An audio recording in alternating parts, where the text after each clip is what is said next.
2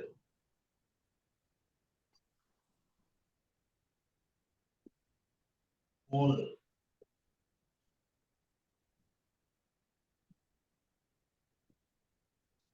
4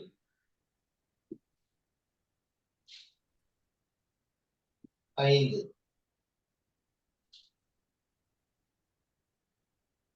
6 7 8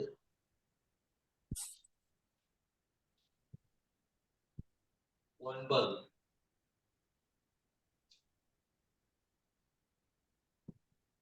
10 11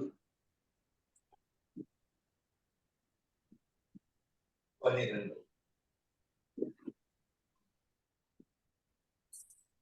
2 முறை ஆழமான மூச்சு எடுத்து மெதுவா மூச்சை வெளியேற்றோம்.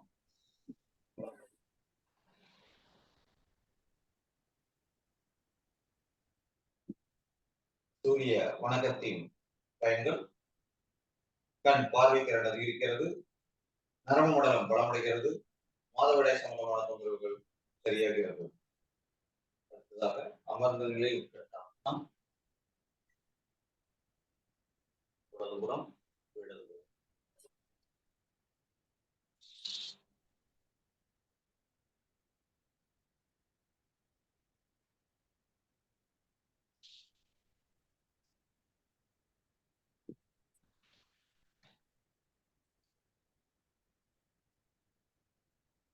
அடுத்ததாக மூச்சு பயிற்சி.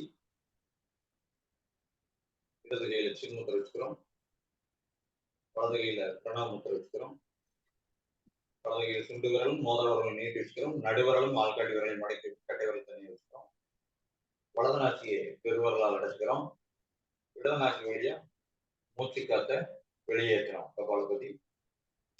1 2 வயிறு நன்றாக சுருங்கி வெளியிட்டு 3 4 5 6 7 8 9 10.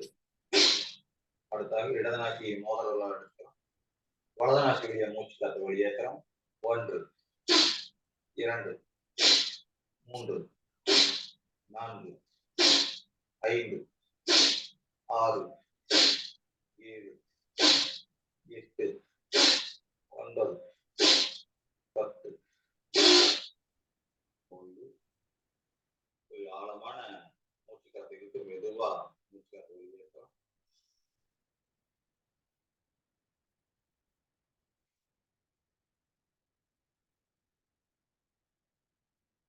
அடுத்ததாக சுழல் முறை பிராணாயாமம். மற்ற 3 விரலை நீட்டி வச்சுக்கிறோம். அடுத்ததாக வலது கையில பிரணவ முத்திரை வச்சுக்கிறோம்.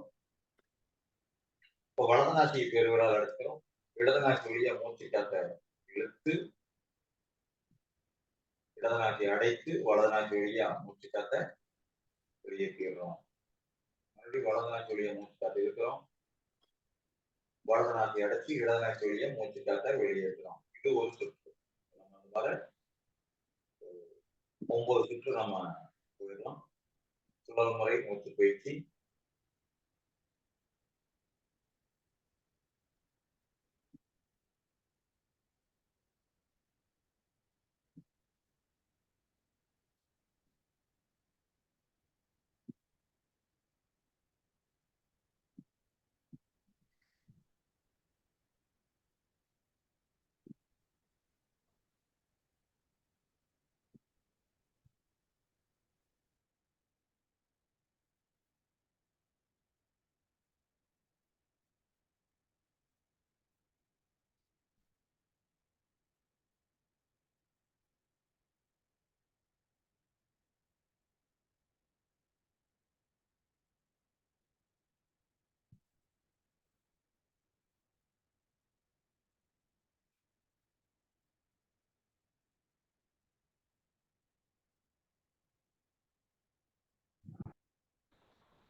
ஓய்வு,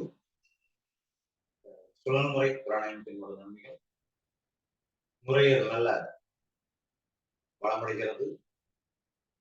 நாள் முழுவதும் உங்களுக்கு அந்த உற்சாகம் இருந்துகிட்டே இருக்கும். அடுத்ததாக முத்திரை பயிற்சி இன்னைக்கு செய்யப்போவது நீர் முத்திரை. சுண்டு விரலும் நம்ம கட்டை விரலும் நம்ம இணைச்சு எடுக்கிறோம். மற்ற 3 விரல்களை சேர்த்து வச்சுக்கிறோம். நல்லா முதுகு தண்டை நேராக வச்சுக்கிறோம். கண்கள் இதுவும் மூடிக்கிறோம். இந்த முத்திரையினோட நன்மைகள் நல்ல சுறுசுறுப்பை உண்டாக்கும், சோம்பலை ஒழித்து நல்ல சுறுசுறுப்பு கிட்டும் இந்த முத்திரையினால்.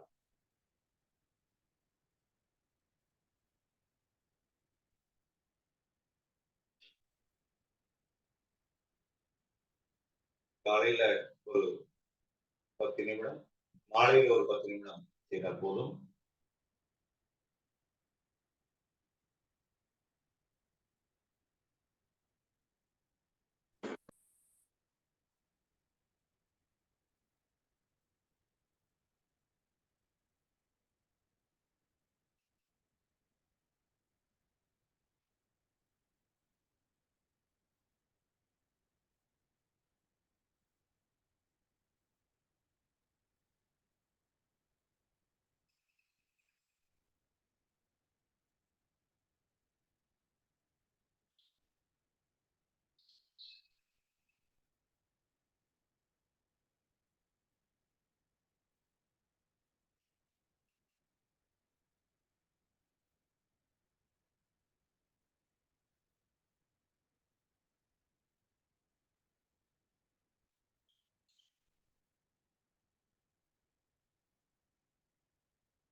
ஓய்வு, தியான பயிற்சி, ஜப்பா தியானம். ஆள்காட்டி விரல் நுனியும் பெருவிரல் நுனியும் வச்சுக்கிறோம். முதுகு தண்டை நேராக வச்சுக்கிறோம். கண்கள் வந்து உருவ மத்தியிலே பார்த்துருக்கட்டும். மூச்சு காத்து இருக்கிறப்போ சோ என்ற மந்திரத்தையும், மூச்சு காத்தை விடுறப்போ கம் என்ற மந்திரத்தையும் உச்சரிக்கணும். வயிறு நன்றாக சுருங்கி உரியட்டும். மனசுக்குள்ளேயே சொல்றோம் மந்திரத்தை.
ஓய்வு. தொடர்ந்து நம்ம இந்த ஜப தியானம் செய்வதனால நம்ம ஞான நிலையை நாம் அடைய முடியும். தொடர்ந்து ஆசனங்கள் மூச்சு பயிற்சி செய்து உடலினை உறுதிப்படுத்துவோம். பெரும் ஜோதி அருட்பெரும் ஜோதி பெரும் கருணை அருட்பெரும் ஜோதி எல்லா உயிர்களும் இன்புற்று வாழ்க, வாழ்வாங்கு வாழ்க.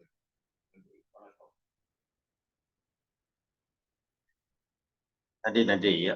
இன்றைய வேளையில் அற்புதமாக நமக்கு சூரிய வணக்கம், மூச்சு பயிற்சி, தியான பயிற்சி, முத்திரை பயிற்சிகள் எடுத்து சிறப்பித்த ஆசிரியர் நெஞ்சார்ந்த நன்றிகளையும் வாழ்த்துக்களையும் தெரிவித்துக் கொள்கிறோம். நன்றி நன்றி ஐயா.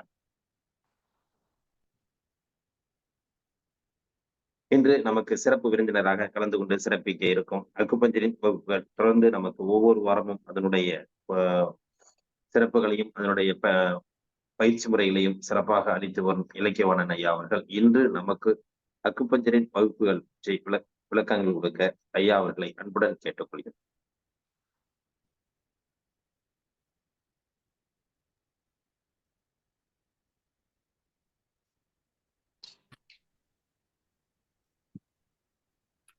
அனைவருக்கும் இனிய காலை வணக்கம். உங்கள் அனைவரையும் இன்றைய அக்குபங்சர் வகுப்பிற்கு வருக வருகவென அன்புடன் வரவேற்கிறோம்.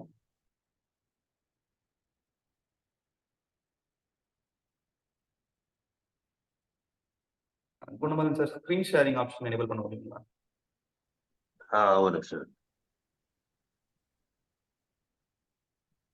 இதற்கு முந்தைய வகுப்புகள்ல பஞ்சபூத தத்துவத்தை பற்றி பார்த்திருந்தோம், இன்யாங் தத்துவத்தை பற்றி பார்த்திருந்தோம். ஆக்க சுற்று என்றால் என்ன, கட்டுப்பாட்டு சுற்று என்றால் என்ன, ஆக்க எதிர்வினை சுற்று என்றால் என்ன, கட்டுப்பாட்டு எதிர்வினை சுற்று என்றால் என்ன என்பதை பற்றியெல்லாம் பார்த்திருந்தோம். இன்றைய வகுப்புல ஒவ்வொரு பஞ்சபூதத்திற்குரிய இன் உறுப்பு என்ன, யாங் உறுப்பு என்ன என்பதை பார்த்துவிட்டு உடலுக்கு, அதாவது அக்குபங்சரை பொறுத்த வரைக்கும் நோயறியும் முறை என்பது மிக இன்றியமையானது, மிக மிக முக்கியமானது. அந்த நோயறியும் முறைக்கு 10 கோட்பாடுகளை நாம் தெரிந்து கொள்ள வேண்டும்.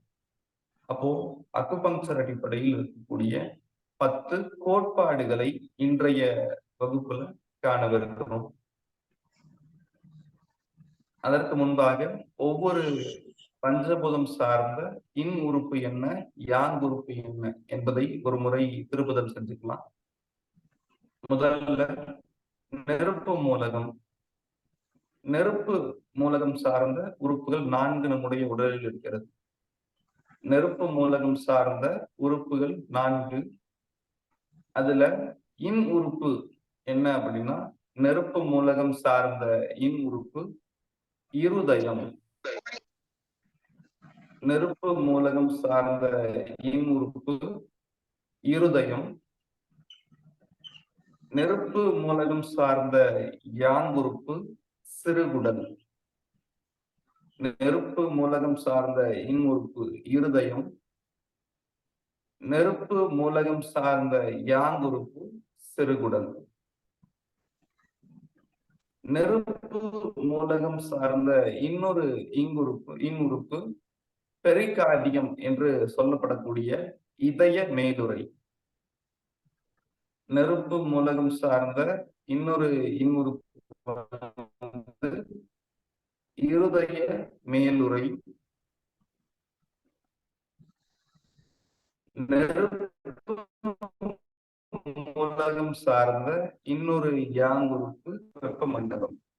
நெருப்பு மூலகம் சார்ந்த இன் உறுப்பா ஏன் இதயத்தை சொல்றோம் அப்படின்னா, நம்முடைய வெப்பத்தை பாதுகாக்க உதவக்கூடியதாக அக்குபங்சர் தத்துவம் சொல்கிறது.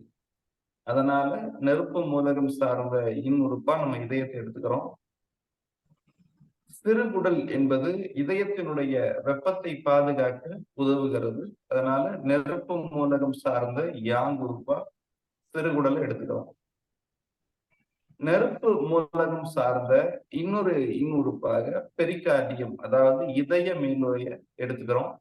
இதற்கான காரணம் என்னன்னா, இதயம் என்பது நெருப்பு மூலகம் சார்ந்த உறுப்பு. அதாவது வெப்பத்தை தக்க வைக்க உதவுகிறது. அந்த வெப்பத்தை பாதுகாக்க இதயத்தை சுற்றி ஒரு உறை இருக்கிறது. அதனால இதய மேலுறை என்று பெயர். மூவெப்ப மண்டலம், அதாவது நம்முடைய உடலை சுற்றி உடல்ல 3 விதமான வெப்பம் இருக்கிறது. மேல் வெப்பம், நடு வெப்பம், கீழ் வெப்பம். இந்த 3 வெப்பங்களும் இருக்கும் காரணத்தால் மூவெப்ப மண்டலம் என்ற ஒரு உறுப்பு நம்முடைய உடலில் அமைந்திருக்கிறது.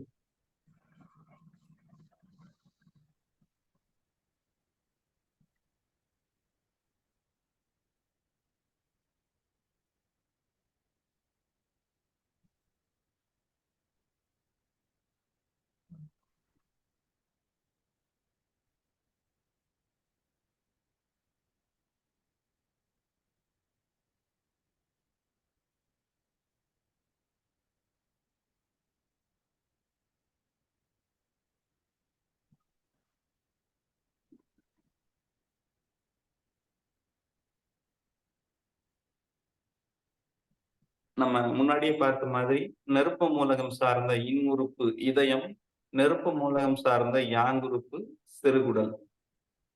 நெருப்பு மூலகம் சார்ந்த இன்னொரு இன் உறுப்பு இதய மேலுறை. நெருப்பு மூலகம் சார்ந்த இன்னொரு யாங் உறுப்பு மூவெப்ப மண்டலம். அடுத்ததாக நில மூலகம். நில மூலகம் சார்ந்த இன் உறுப்பு மண்ணீரல். நில மூலகம் சார்ந்த யாங் உறுப்பு வயிறு. மொத்தமா நில மூலகத்துல 2 உறுப்புகள் இருக்கிறது. அந்த 2 உறுப்புகள்ல ஒரு உறுப்பு இன் உறுப்பு, இன்னொரு உறுப்பு யாங் உறுப்பு. அந்த இன் உறுப்பு என்ன அப்படின்னா மண்ணீரல். ஆங்கிலத்துல இத ஸ்பிளீன் அப்படின்னு சொல்லுவோம். யாங் உறுப்பு என்ன அப்படின்னா வயிறு. இதை ஆங்கிலத்துல ஸ்டொமக் அப்படின்னு சொல்லுவோம். காற்று மூலகம் சார்ந்த இன் உறுப்பு நுரையீரல். காற்று மூலகம் சார்ந்த யாங் உறுப்பு பெருங்குடல். நீர் மூலகம் சார்ந்த இன் உறுப்பு சிறுநீரகம். நீர் மூலகம் சார்ந்த யாங் உறுப்பு சிறுநீர்ப்பை. இறுதியாக மர மூலகம் அல்லது ஆகாய மூலகம் சார்ந்த இன் உறுப்பு கல்லீரல். மர மூலகம் சார்ந்த யாங் உறுப்பு பித்தப்பை. இதுதான் பஞ்சபூதங்கள் சார்ந்த உறுப்புகள் நம்முடைய உடல்ல என்னென்ன இருக்குது அப்படிங்கறத பத்தின ஒரு குறிப்பு. தொடர்ந்து நம்ம ஏற்கனவே சொன்ன மாதிரி 10 கோட்பாடுகள். அந்த 10 கோட்பாடுகளை நாம் தெளிவா புரிஞ்சுக்கிட்டா நம்முடைய உடல்ல எந்த பஞ்சபூதம் பாதிக்கப்படுறதால நமக்கு நோய் ஏற்படுகிறது என்பதை நம்மால் புரிந்து கொள்ள முடியும். அதனால இந்த 10 கோட்பாட்டுல மிக தெளிவா இருக்கும். நாம் பார்க்க போகிற 10 கோட்பாட்டில் முதல் கோட்பாட்டுக்கு பெயர் வெளி உறுப்புகள். முதல் கோட்பாட்டுக்கு பெயர் வெளி உறுப்புகள். முதல்ல வெளி உறுப்புகள் என்னென்ன அப்படிங்கிறத நம்ம பார்க்க போறோம். நெருப்பு மூலகம் சார்ந்த வெளி உறுப்பு என்ன அப்படின்னா நாக்கு. நெருப்பு மூலகம் சார்ந்த வெளி உறுப்பு என்ன அப்படின்னா நாக்கு. அப்போ இதயத்துக்கும் இதய மேலுறைக்கும் சிறுகுடலுக்கும் மூவெப்ப மண்டலத்துக்கும் நாக்குக்கும் தொடர்பு உண்டு. இதயத்துக்கும் இதய மேலுறைக்கும் சிறுகுடலுக்கும் மூவெப்ப மண்டலத்துக்கும் நாக்குக்கும் தொடர்பு உண்டு. நில மூலகம் சார்ந்த வெளியுறுப்பு என்ன அப்படின்னா உதடு.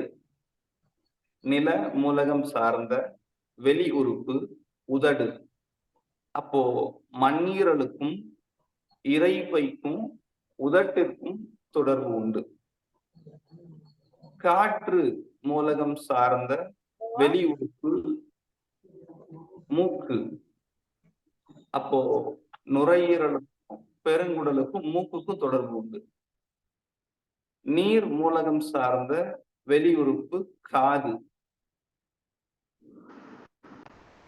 அப்போ சிறுநீரகத்துக்கும் சிறுநீர் பைக்கும் காதுக்கும் தொடர்பு உண்டு. மர மூலகம் சார்ந்த வெளியுறுப்பு கண்கள். அப்போ கல்லீரலுக்கும் பித்தப்பைக்கும் நம்முடைய கண்களுக்கும் தொடர்பு உண்டு. அப்போ வெளி உறுப்பு என்பது நமக்கு தெளிவா புரிஞ்சிருக்கும். இப்போ ஒரு சின்ன கதை அதை பத்தி தெரிஞ்சுக்கிட்டு நம்ம அடுத்த கோட்பாட்டுக்கு போகலாம். இப்போ நமக்கெல்லாம் தெரிந்த ஒரு நபர், நம் அனைவருக்கும் தெரிந்த ஒரு நபருடைய வீட்டுல ஒரு விசேஷம் இருக்கு. நம் அனைவருக்கும் தெரிந்த ஒரு நபருடைய வீட்டுல விழா இருக்கு அப்படின்னு வச்சுக்குவோம். எப்போனா அந்த விழாவுக்கு முந்தைய நாள் இரவு அந்த வீட்டில் இருக்கக்கூடிய நபர்கள் என்ன செய்யறாங்க அப்படின்னா, வீட்டுக்கு வெளியெல்லாம் கோலம் போட்டுடுறாங்க. அந்த விழாவுக்கு என்னென்ன சிறப்பான அம்சங்களை சேர்க்க வேண்டுமோ அவை அனைத்தையும் செய்துவிட்டு அன்று இரவு தாமதமா உறங்க போறாங்க. விடிந்தால் நிகழ்ச்சி, அதாவது விசேஷம். இரவு எல்லா ஏற்பாடுகளையும் செய்துவிட்டு தூங்க போறாங்க. காலையில எழுந்து அந்த வீட்டுக்கு வெளியே வராங்க. அப்படி வரும்போது பார்த்தா முட்டிக்கால் அளவுக்கு தண்ணி இருக்கு. நைட்டு ஃபுல்லா மழை, இரவு ஃபுல்லா மழை பெய்கிறது. இரவு முழுவதும் மழை பெய்த காரணத்தால் காலையில பார்த்தா முட்டிக்கால் அளவுக்கு தண்ணி தேங்கி நிக்குது. விசேஷம், வீட்டுல உறவினர்கள் வர போறாங்க, நண்பர்கள் வர போறாங்க. ஆனா வீட்டுக்குள்ள வரவே முடியாத அளவுக்கு தண்ணி தேங்கி நிக்குது. போட்டு வச்ச கோலம் எல்லாம் வீணா போச்சு. அப்போ என்ன செய்யலாம் அப்படின்னு யோசிக்கிறாங்க. ஒவ்வொருத்தரும் ஒரு யோசனை சொல்றாங்க. என்ன யோசனை சொல்றாங்க அப்படின்னா, அந்த வீட்டுல இருக்கக்கூடிய அப்பா என்ன சொல்றாரு அப்படின்னா, இந்த இடத்துல நீர் தேங்கி இருக்கு.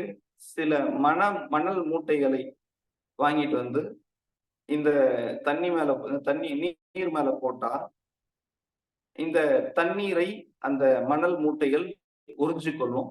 அது மூலயமா நம்மால இந்த பிரச்சனையை சரி செய்ய முடியும் என்று சொல்றாரு. அதாவது அந்த தண்ணி தேங்கி இருக்கக்கூடிய தண்ணி மேல மணல் மூட்டைகளை எடுத்து போட்டால் தண்ணீர் உறிஞ்சப்பட்டு அந்த பிரச்சனை சரியாகும் என்று சொல்கிறார். இங்க நம்ம என்ன புரிஞ்சுக்கலாம் அப்படின்னா, நீர் என்பது ஒரு பஞ்சபூதம், மணல் அதாவது மண் என்பது ஒரு பஞ்சபூதம். நீரையும் நிலத்தையும் இணைக்கிறோம்.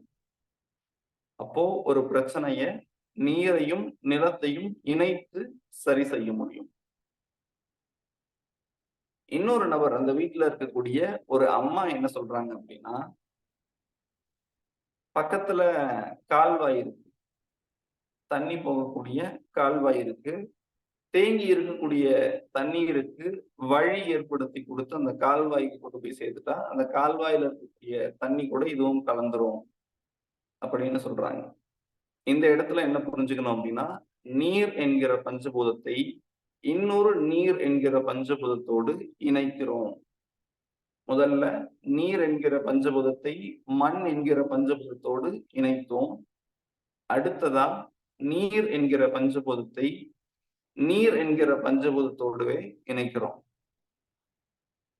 அந்த வீட்டுல இருக்கக்கூடிய குழந்தைகள் ஒரு யோசனை சொல்றாங்க. என்ன யோசனை அப்படின்னா, பக்கத்துல ஒரு தோட்டம் இருக்கு.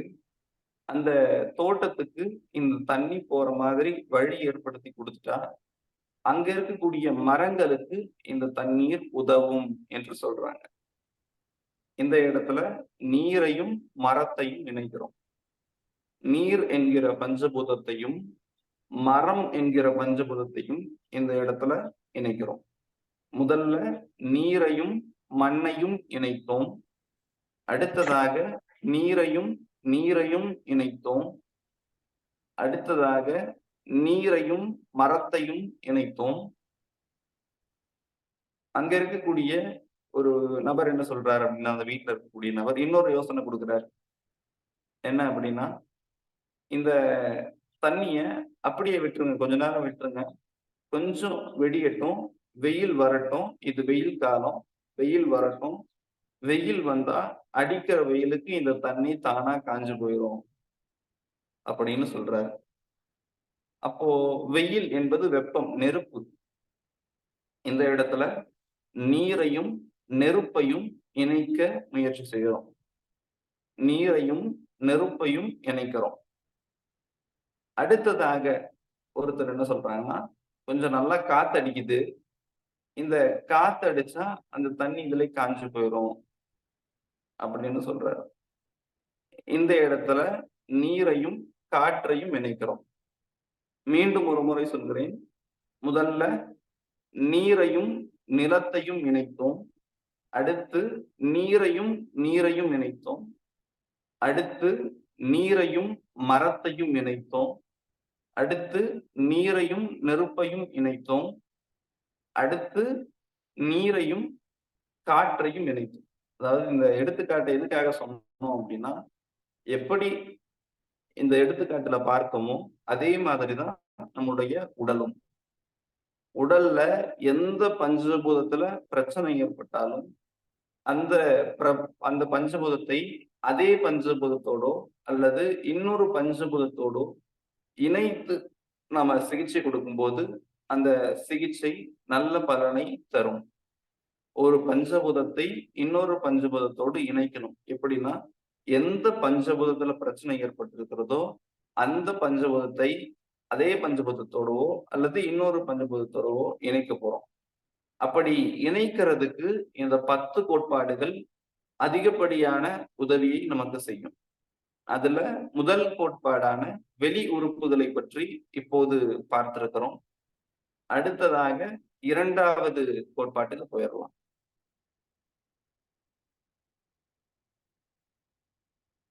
சரி, இப்பவே நம்ம ஒரு எடுத்துக்காட்டை பார்த்துட்டு போயிடுவோம். இப்போ ஒரு நபருக்கு நல்லா சளி பிடிச்சிருக்கு. ஒரு நபருக்கு சளி என்பது காற்று மூலகம் சம்பந்தப்பட்டது, நுரையீரல் சம்பந்தப்பட்ட பிரச்சனை. நல்லா சளி பிடிச்சிருக்கு. அதே சமயம் காது அடைச்ச மாதிரி இருக்கு. ஒரு நபருக்கு நல்லா சளி பிடிச்சிருக்கு, காது அடைச்ச மாதிரி இருக்கு. எந்த 2 பஞ்சபூதங்களை இணைத்து இந்த இடத்துல நாம சிகிச்சை கொடுக்கலாம்? காற்று, நீர். சிறப்புங்கம்மா, சிறப்பு. இப்போ ஒருத்தருக்கு கண்ல பிரச்சனை இருக்கு, அதே சமயம் உதட்டுல வெடிப்பு இருக்கு. எந்த 2 மூலகங்களை இணைத்து நாம் சிகிச்சை கொடுக்கலாம்? உதடுன்றது நிலம் சார். சிறப்புமா. மரம், நிலம். சிறப்பு சிறப்பு சிறப்பு. நாக்குல புண்ணு இருக்கு, அதே சமயம் உதட்டுலயும் வறண்டு போயிருக்கு. நெருப்பு, 2 மூலகங்களை இணைக்கலாம்.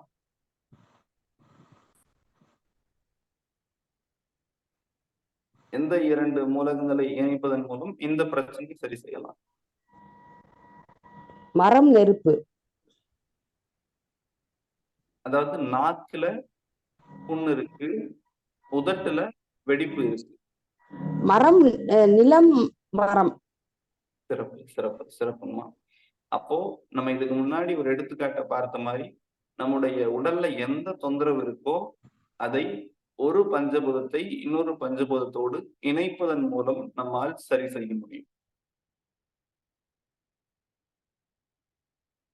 2வது கோட்பாடான நிறம் என்கிற கோட்பாட்டுக்கு இப்போ வந்திருக்கிறோம். நிறம் அப்படின்னு வரும்போது ஒவ்வொரு பஞ்சபூதத்துக்கும் ஒரு குறிப்பிட்ட நிறம் பிரதான நிறமாக இருக்கும். அப்படி பார்க்கும்போது நெருப்பு மூலகம் சார்ந்த நிறம் சிவப்பு. நெருப்பு மூலகம் சார்ந்த நிறம் சிவப்பு. நில மூலகம் சார்ந்த நிறம் மஞ்சள். காற்று மூலகம் சார்ந்த நிறம் வெள்ளை.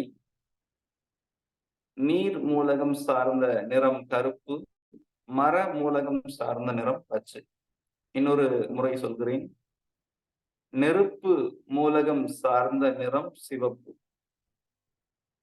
சிவப்பு நிறத்துல நம்ம எந்த தொந்தரவை பார்த்தாலும் அதற்கு பெயர் நெருப்பு, அது வந்து நெருப்பு மூலகம் சம்பந்தப்பட்ட பிரச்சனை. நில மூலகம் சார்ந்த நிறம் வந்து மஞ்சள். மஞ்சள் நிறத்துல நாம எந்த தொந்தரவை பார்த்தாலும் அது வந்து நில மூலகம் சம்பந்தப்பட்டது. ஒரு உதாரணம் சொல்லலாம். நம்முடைய மஞ்சள் காமாலை வருது அப்படின்னா நம்முடைய கண்ணுல மஞ்சள் நிறம் தெரியும். அப்போ அதை எந்த 2 பஞ்சபூதங்கள் தொடர்புடைய பிரச்சனை என்று நாம் சொல்லலாம்? கண்ணுல என்ன? இன்னொரு முறை சொல்ல முடியுமா? மரமும் நிலமும். சிறப்பு, சிறப்பு. அதாவது கண் என்பது மர மூலகம் சார்ந்த வெளி உறுப்பு, மஞ்சள் நிறம் என்பது நில மூலகம் சார்ந்த நிறம். அப்போ மரத்தையும் நிலத்தையும் இணைச்சு சிகிச்சை கொடுக்கணும். காற்று மூலகம் சார்ந்த நிறம் வந்து வெள்ளை நிறம். இப்ப தோல்ல எல்லாம் வெள்ளை நிறத்துல திட்டு திட்டா வருது, அல்லது வெள்ளை நிறம் இருக்கக்கூடிய எந்த பிரச்சனையா இருந்தாலும் அது வந்து காற்று மூலகம் சார்ந்த பிரச்சனை.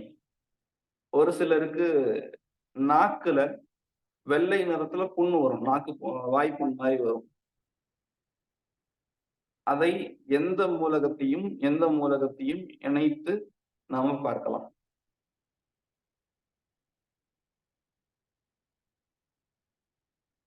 நாக்குல வெள்ளை நிறத்துல புண் மாதிரி வந்திருக்கு. நெருப்பும் காற்றும் ஐயா. நெருப்பும் காற்றும். சிறப்புங்கம்மா, சிறப்பு. நெருப்பையும் காற்றையும் இணைத்து சிகிச்சை கொடுக்கலாம். நீர் மூலகம் சார்ந்த நிறம் வந்து கருப்பு. அப்போ கருப்பு நிறத்துல என்னென்ன தொந்தரவுகளை நாம் உடலில் பார்த்தாலும் அது வந்து நீர் மூலகம் சம்பந்தப்பட்டது. அடுத்து மர மூலகம். மர மூலகம் சார்ந்த நிறம் வந்து பச்சை.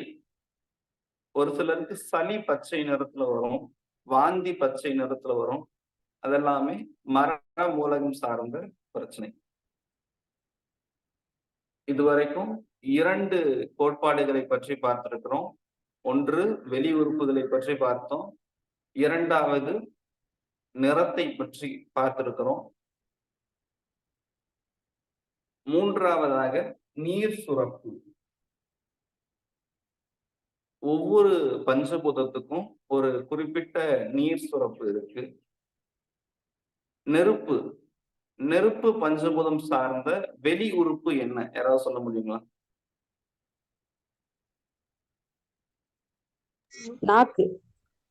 நாக்கு. நெருப்பு பஞ்சபூதம் சார்ந்த நிறம் சிகப்பு. சிறப்பு. அதே மாதிரி நெருப்பு பஞ்சபூதம் சார்ந்த நீர் சுரப்பு வந்து வியர்வை. நெருப்பு பஞ்சபூதம் சார்ந்த நீர் சுரப்பு வியர்வை. நெருப்புனாலே ஒரு விதமான வெப்பம் இருக்கும். நம்ம எந்த ஒரு பாத்திரத்தை சூடாக வைத்திருந்தாலும் அதை சுற்றி சில நேரங்கள் நீர் துகள்கள் நம்மளால பார்க்க முடியும், நீர்த்திவலைகளை நம்மால பார்க்க முடியும். அதை வந்து வியர்வை அப்படின்னு எடுத்துக்கலாம். அதே மாதிரி நம்முடைய உடலின் வெப்பநிலைக்கு ஏற்றாற்போல் நம்முடைய உடல்ல வியர்வை இருக்கும். இந்த வியர்வை சுரக்காமலே போயிட்டாலும், அதாவது இந்த வியர்வை வந்து சிலருக்கு வியர்க்கவே வியர்க்காது, அப்படி வியர்க்காமல் இருந்தாலும் அது நெருப்பு மூலகம் சம்பந்தப்பட்ட பிரச்சனை. அதிகப்படியாக வியர்வை வெளியேறினாலும் அது நெருப்பு மூலகம் சம்பந்தப்பட்ட பிரச்சனை. நெருப்பு மூலகம் சார்ந்த நீர் சுரப்பு வியர்வை. அந்த வியர்வை வந்து அதிகமாக சுரந்தாலும் குறைவாக சுரந்தாலும் அது நெருப்பு மூலகம் சம்பந்தப்பட்ட பிரச்சனை.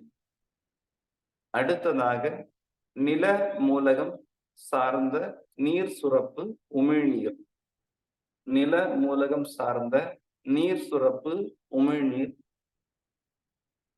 பொதுவா நில மூலகம் சார்ந்த உள்ளுறுப்புகள் என்ன அப்படின்னு பார்க்கும்போது மண்ணீரலும் இரைப்பையும் நில மூலகம் சார்ந்த உள்ளுறுப்புகள். இந்த இரைப்பை என்ன வேலை செய்யும் அப்படின்னா, நாம் உண்ணக்கூடிய உணவை ஹைட்ரோகுளோரிக் அமிலத்தோடு கலக்க உதவி செய்யும். நம்முடைய செரிமானத்திற்கு இந்த இரைப்பை உதவுகிறது.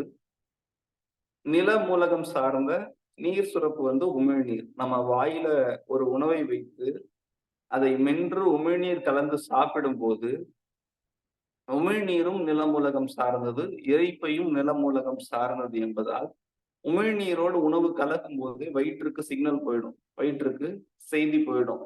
இந்த மாதிரி இந்த நபர் இன்னைக்கு இட்லி சாப்பிட்றாரு, 4 இட்லி சாப்பிடுறாரு அல்லது 6 இட்லி சாப்பிடுறாரு. அந்த 4 இட்லியையோ 6 இட்லியையோ செரிமானம் செய்ய எவ்வளவு ஹைட்ரோகுளோரிக் ஆசிட் தேவையோ அவ்வளவு ஹைட்ரோகுளோரிக் ஆசிடை நீ சுரந்து வைத்துக்கொள் என்று இரைப்பைக்கு கட்டளையிடக்கூடிய வேலையை உமிழ்நீர் செய்யுது. அதனாலதான் நில மூலகம் சார்ந்த நீர் சுரப்பு வந்து உமிழ்நீர். மூன்றாவது தத்துவம் என்ன அப்படின்னா காற்று மூலகம் சார்ந்து இருக்கக்கூடியது. காற்று மூலகம் சார்ந்த வெளி உறுப்பு என்ன? மூக்கு. மூக்கு. காற்று மூலகம் சார்ந்த நிறம்? வெள்ளை. வெள்ளை. அப்போ காற்று மூலகம் சார்ந்த வெளி உறுப்பு மூக்கு, காற்று மூலகம் சார்ந்த நிறம் வெள்ளை, காற்று மூலகம் சார்ந்த நீர் சுரப்பு என்ன அப்படின்னா தும்மல், சளி, கோழை ஆகிய மூன்றும் காற்று மூலகம் சார்ந்த நீர் சுரப்பு. தும்மல் என்பது வந்து அனைவருக்கும் தெரிந்த ஒன்றுதான். தும்மல் என்பது அனைவருக்கும் தெரிந்த ஒன்று. சளி எல்லாருமே கேள்விப்பட்ட ஒண்ணுதான். கோழை என்பது வந்து சிலருக்கு புதுசா இருக்கும். ஒண்ணும் கிடையாது.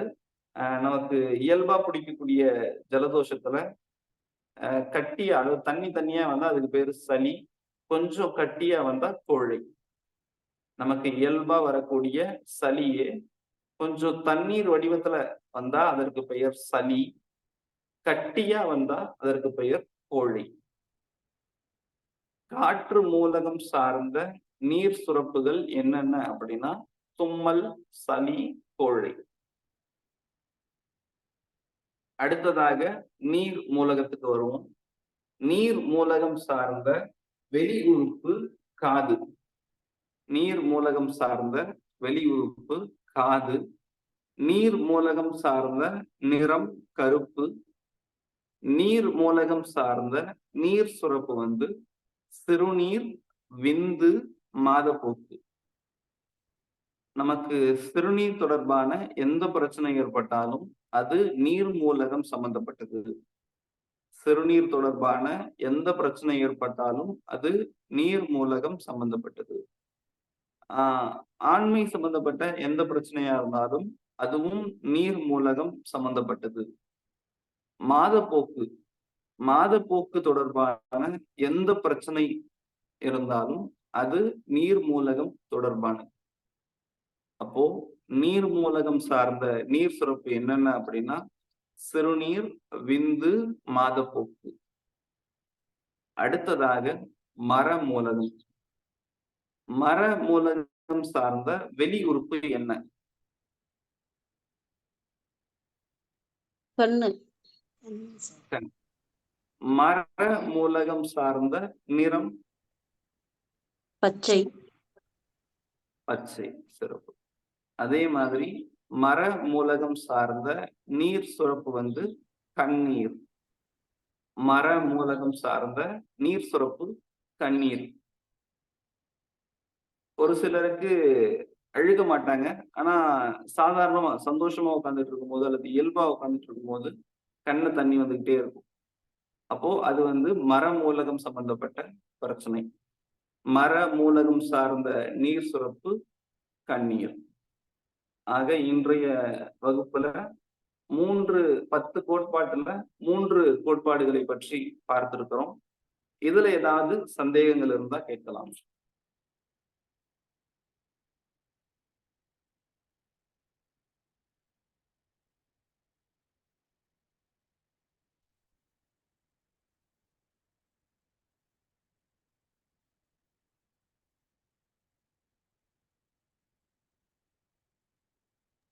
நன்றிங்க ஐயா. நமஸ்காரம் ஐயா. கான்டாக்ட் நம்பர் கிடைக்குமாங்க ஐயா? சரிங்க, நான் குணபாலன் ஐயா கிட்ட அனுமதி வாங்கி நான் அனுப்புறேன். நன்றிங்க ஐயா. நன்றி. நமஸ்காரம். வணக்கம் நமஸ்காரம் ஐயா. ஐயா. வணக்கம் வணக்கம். சொல்லுங்க. அருமையான தெளிவான விளக்கங்க ஐயா. நன்றிங்க நன்றிங்க, ரொம்ப நன்றி. 2 முறை கேட்டாதான் அதனுடைய தெளிவு பிறக்கும் சில பேருக்கு. அருமையா இருந்தது. நன்றிங்க. குறிப்பு நான் வாட்ஸ்அப்ல அனுப்பிச்சு வச்சிருவோங்க. இந்த நம்ம கலை சக்கரம் குழுவில அனுப்பி வைக்கிறேன். சரிங்க. இப்ப நடத்தின ஸ்லைட்ஸ் அது ஒரு முறை பார்த்து படிச்சுக்கோங்க. நன்றி நன்றி நன்றிங்க ஐயா. இந்த வகுப்பில் கலந்து கொண்டு கவனித்த அனைவருக்கும் நன்றி. இந்த வாய்ப்பை ஏற்படுத்தி கொடுத்த ரோட்டரி சங்க நண்பர்களுக்கும் நன்றி. நன்றி நன்றி ஐயா. இன்றைய வேளையில் அற்புதமாக நமக்கு அதாவது தெளிந்த நீரோடை அது மாதிரி அந்த தெளிந்த நீரோடை போல் அந்த அக்குப்பஞ்சர் வகுப்புகளை தெள்ள தெளிவாக சிறப்பாக அனைவரும் புரியும் வண்ணம். இப்ப வந்து அக்குப்பஞ்சர் படிச்சிருந்தாங்கன்னா இதோட விளக்கங்கள் அனைவருக்கும் தெரிஞ்சிருக்கும். படிக்காதவங்களுக்கும் புரியுற மாதிரி அற்புதமா இன்னைக்கு நமக்கு ஒரு விளக்கத்தை ஐயா ஏற்படுத்தி கொடுத்திருக்கிறாங்க. பஞ்சபூத சக்தியோட செயல்பாடுகள் எப்படி இருக்கும், எது வெளியுறுப்பு உள்ளுறுப்பு நிறங்கள் என்ன என்பதை பற்றி அற்புதமாக விளக்கி நமக்கு இன்று சிறப்பித்துக் கொடுத்த இலக்கியவாணன் ஐயா அவர்களுக்கு காலச்சக்கரம் நிகழ்வின் சார்பாக நெஞ்சார்ந்த நன்றிகளையும் வாழ்த்துக்களையும் தெரிவித்துக் கொள்கிறோம். நன்றி நன்றி ஐயா.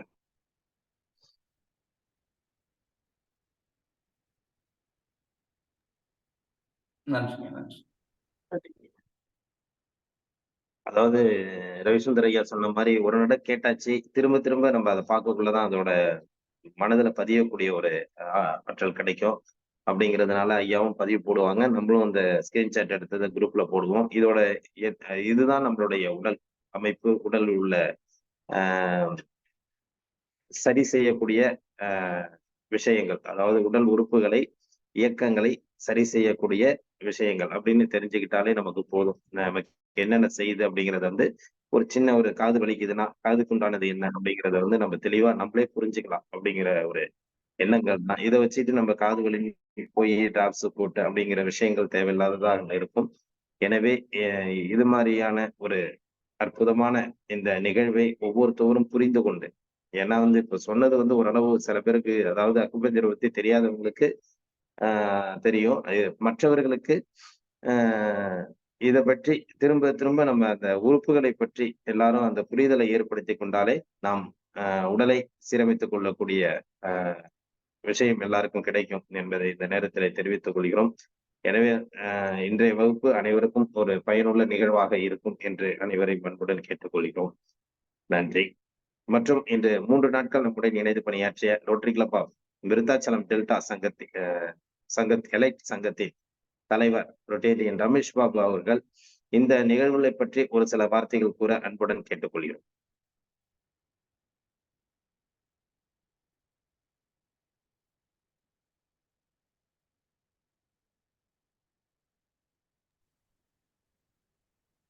சார், மிக அருமையான நிகழ்வு. அதாவது இந்த 3 நாள் வந்து பாத்தீங்கன்னா என்ன சொல்றதுனே தெரியல. ஏன்னா நான் நார்மலாவே வந்து பாத்தீங்கன்னா 8 மணிக்கு எழுந்திரிக்கிறாரு, அதிகபட்சம் மிஞ்சி போனா 7:30. நீங்க ஃபர்ஸ்ட் நாள் சொல்லக்குள்ள எனக்கு கொஞ்சம் ஷாக்கா இருந்தது. இந்த ஒரு 3 நாள் வந்து மிகப்பெரிய புத்துணர்ச்சி. இந்த யோகா கிளாஸ்ல வந்து எனக்கு கால் அடிப்பட்டனால வந்து கால் மடக்க முடியாது. அதான் ஃபர்ஸ்ட் நாளே நான் உங்ககிட்ட சொல்லுவேன். இந்த 3 நாள் வந்து எனக்கே கால் நல்லா கொஞ்சம் சப்பளங்கள் போட்டு உட்கார முடியுது. இன்னைக்கு அந்த கால் இதுவே வந்து இங்க போட்டு உட்கார அளவுக்கு எனக்கு கொஞ்சம் ட்ரைனிங் ஆயிடுச்சுன்னா அதுக்கு முதல்ல வந்து இந்த ரோட்டரி சங்கம் மூலயமா, இந்த காலச்சக்கரம் மூலமா நான் நன்றியை தெரிவித்துக் கொள்கிறேன். இந்த நிகழ்வு இந்த 3 நாள் செஞ்சு நாங்க பங்கேற்றுக்கோம். இந்த 365 நாள் நீங்க செய்றீங்க, இது மிகப்பெரிய விஷயம். இத எல்லா நாளும் செய்யறது எப்படின்னு தெரியல. ஆனா வெற்றிகரமா நீங்க செஞ்சுட்டீங்க. போன வருஷம் செஞ்சது இல்லாம இப்ப 2.0 மூலையா 2வது வருஷமும் தொடர்ந்து செய்றீங்க. இந்த நிகழ்வுல விருத்தாச்சலம் எலைட் ரோட்டரி சங்கம் பங்கேற்றதும் தனிப்பட்ட முறையில என் வாழ்வில் இந்த ஒரு 3 நாள் ஒரு மிகப்பெரிய மாற்றத்தை கொடுத்து, இதை நானும் தினமும் தொடர்ந்து பங்கேற்று சிறப்பாக செய்வீர்கள். நன்றிங்க ஐயா. நன்றி நன்றி சார். உங்களுடைய அன்பான வாழ்த்திற்கு நன்றி. 3 நாட்கள் இணைந்து பணியாற்றி இந்த நிகழ்வை சிறப்பித்து கொடுத்த தங்களுக்கும் தங்கள் சங்கத்திற்கும் மற்றும் இந்த 3 நாட்கள் உங்களுக்கு ஒரு மாற்றத்தை ஏற்படுத்தி இருக்கின்றீங்க. நீங்களும் அந்த 365 நாட்கள் இந்த நிகழ்வுல கலந்துகிட்டு உங்களுடைய உங்களுடைய தனிப்பட்ட முறையிலும் சரி, உங்கள் சங்கத்தை, உங்கள் சுற்றார்கள் அனைவருக்கும் இந்த நிகழ்வை தெரியப்படுத்தி திரும்ப சொல்றது என்னன்னா, தலைவர் என்பது வருடத்திற்கு நம்ம ரோட்டரியில வந்து வருடத்திற்கு ஒரு முறைதான். அந்த தலைவரை பண்பு இருக்கும் இந்த காலகட்டத்தில் மற்றவர்களுக்கும் இந்த நிகழ்வை நீங்கள் தெரியப்படுத்தி நீங்கள் பயன்பெற்றது போல் இந்த 3 நாட்கள் நீங்கள் பயன்பெற்றது போல் மற்றவர்களும் பயன்பட நீங்கள் இது ஒரு சேவையாக எடுத்துக்கொண்டு மற்றவர்களுக்கும் இதை எடுத்து கூறி பயன்பெற வைக்க வேண்டும் என்று எங்களை அன்புடன் கேட்டுக்கொண்டு தங்களுடைய அன்பான வாழ்த்திற்கு நன்றி சார். நன்றி. மற்றும் சிவசைலம் நம்முடைய அடுத்த பயண திட்டம் சிறப்பாக நடந்து கொண்டிருக்கிறது. ஒரு சில பேர்கள் வந்து புக்கிங் ஓரளவு நெருங்கிட்டு இருக்கு. இதுல முக்கியமா என்ன சொல்லணும்னாக்கா, இந்த புக்கிங் வந்து நம்ம காலச்சக்கரம் நிகழ்வு வந்து குடும்பமான வரைக்கும் எல்லாருமே வந்து வர்றதை பத்தி கன்ஃபார்ம் பண்ணிட்டு இருக்காங்க. குழுவிலையும் தெரியப்படுத்தினா நல்லா இருக்கும்னு சொன்னேன். குழுவிலையும் கொஞ்சம் தெரியப்படுத்துங்க, பரவாயில்ல. சில பேர் தங்களுடைய அமௌண்ட்டையும் புக்கிங் ஜிபேல அனுப்பிட்டு இருக்காங்க. இதுல முக்கிய காரணம் என்னன்னா, நீங்க உங்களுடைய இதுல வந்து நம்ம வந்து சிவசைலத்துல இந்த நிகழ்ச்சி நடத்துறது வந்து உங்களுடைய பதிவுகள், உங்களுடைய அமௌண்ட்டை கூட நீங்க முன்னாடியே அனுப்பிட்டீங்கன்னா நல்லா இருக்கும். முன்னாடினாக்கா ப்ரோக்ராமுக்கு முன்னாடியே. ஏன்னா எத்தனை நபர்கள் அந்த பதிவுகள் அமௌண்ட் அனுப்பியிருக்காங்க அப்படிங்கிறத வச்சுதான் நம்ம அங்க ஏற்பாடு பண்ண முடியும். நேரடியா வந்து நான் பதிவு எல்லாம் வந்து நான் தர்றேன், அமௌண்ட் தர்றேன் அப்படிங்கிறது இல்லாம இல்ல ஒரு அட்வான்ஸ் அமௌண்ட்னாச்சு, ஏன்னா எங்களுக்கு கன்ஃபர்மேஷன் முக்கியம் அப்படிங்கிறதுனால சொல்றேன். ஒரு அட்வான்ஸ் அமௌண்ட்னாச்சு அனுப்பிட்டு நம்ம ஒரு தெளிவுபடுத்திக்கிறது நல்லதுன்னு நினைக்கிறேன். ஏன்னா வந்து அங்க வந்து நம்ம வந்து அமௌண்ட் புக்கிங் அப்படிங்கிறதெல்லாம் இருக்காது அப்படிங்கிறத வந்து தெளிவுபடுத்திக்கிறோம். ஏன்னா இப்ப அன்பர்கள் வந்து நிறைய பேர் வந்து வர்றதுக்கு இசைந்துள்ளார்கள் அப்படின்னு தான் சொல்லலாம். நிறைய பேர் வந்து கேட்டுட்டு இருக்காங்க, வர்றதுக்கு உண்டான ஏற்பாடுகளையும் நடந்துட்டு இருக்கு.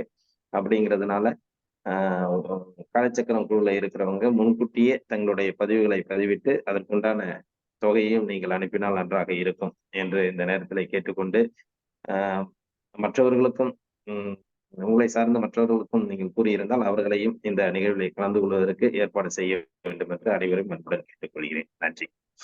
இந்த நிகழ்வை நமக்கு சிறப்பாக நடத்தி கொண்டிருக்கும் Rotary Club of Karaikal French சங்கத்திற்கும் இன்று நம்முடன் இணைந்து பணியாற்றிய Rotary Club of Virudhachalam Elite சங்கத்திற்கும் மற்றும் ஆசனங்களை அளித்து சிறப்பித்த ஆசான் ஜெகநாதன் ஐயா அவர்களுக்கும் இன்று சிறப்பு விருந்தினராக கலந்து கொண்டு நமக்கு அக்குப்பஞ்சரின் வகுப்புகளை அற்புதமாக விளக்கி அதனுடைய தத்துவங்களையும் சிறப்பாக எடுத்து கூறி விளக்கிக் கொண்டிருக்கும் இலக்கியவாணன் ஐயா அவர்களுக்கும் இந்த நிகழ்ச்சியிலே கலந்து கொண்டு சிறப்பித்துக் கொண்டிருக்கும் அனைத்து நல்லுள்ளங்களுக்கும் இந்த காலை வேளையிலே நன்றிகளையும் வாழ்த்துக்களையும் தெரிவித்துக் கொண்டு இன்றைய நிகழ்வை இத்துடன் நிறைவு செய்து மீண்டும் நாளை காலை நல்லதொரு நிகழ்வில் சந்திப்போம் என்று நன்றி கூறி விடைபெறுகிறோம். நன்றி, வணக்கம். வாழ்க வளமுடன், வாழ்க வளமுடன், வாழ்க நலம். நன்றி, வணக்கம். வாழ்க வளமுடன், வாழ்க வளமுடன், வாழ்க வளமுடன். நன்றி, நன்றிங்க. வாழ்க வளமுடன். நன்றிங்க ஐயா. வாழ்க வையகம், வாழ்க வளமுடன். நன்றி, வளமுடன்.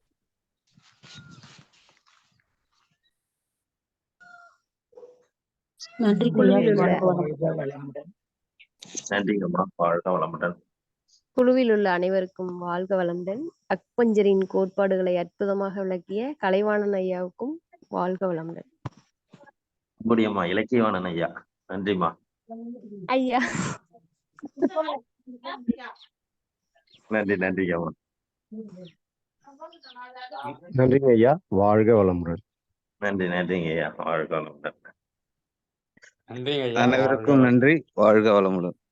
நன்றிங்க ஐயா. வாழ்க வளமுடன். நன்றி ஐயா. வாழ்க வளமுடன். நன்றிங்கம்மா. வாழ்க வளமுடன். ஐயா பெருமாள் பேசுறேன். வணக்கம், சொல்லுங்க ஐயா. அமௌண்ட் அனுப்பியிருக்கேன், கொஞ்சம் செக் பண்ணிக்கங்க. நன்றிங்க, நன்றிங்க. பார்த்தேன். ஓகே, நன்றி, நன்றி, நன்றி, நன்றி. வாழ்க வைப்பு. வாழ்க வளமுடன்.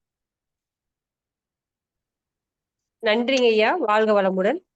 நன்றி, நன்றிங்கம்மா. அருமையாக இருந்ததுங்க ஐயா. நன்றிங்கம்மா. இதுதாம்மா முக்கியம். குரூப்ல உள்ளவங்களுக்கு மெயின் என்னன்னா, நம்ம எதை கத்துக்கிறதுக்கு விரும்பினாலும், எதை உணவு முறைகளை எடுத்துக்கிட்டாலும், மெயினா வந்து நம்ம உடலை எப்படி இயங்குது என்பதை தெரியப்படுத்துறதுக்கு தான் அந்த அக்குபஞ்சர் வகுப்பு. இதுல வந்து தவறாம கலந்துங்க.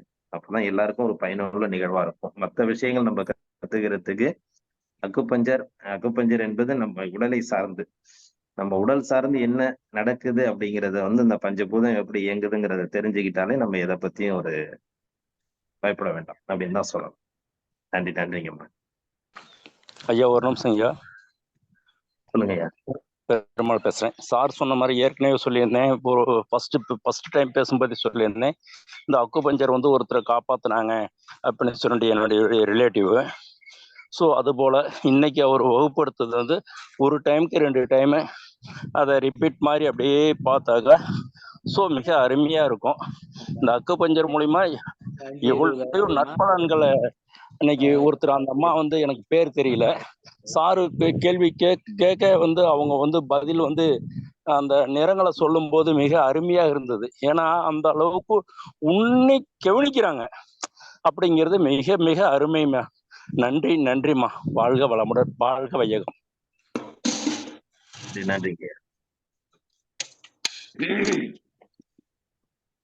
நன்றிங்க ஐயா. வாழ்க வையகம், வாழ்க வையகம், வாழ்க வளமுடன். நன்றிங்க ஐயா.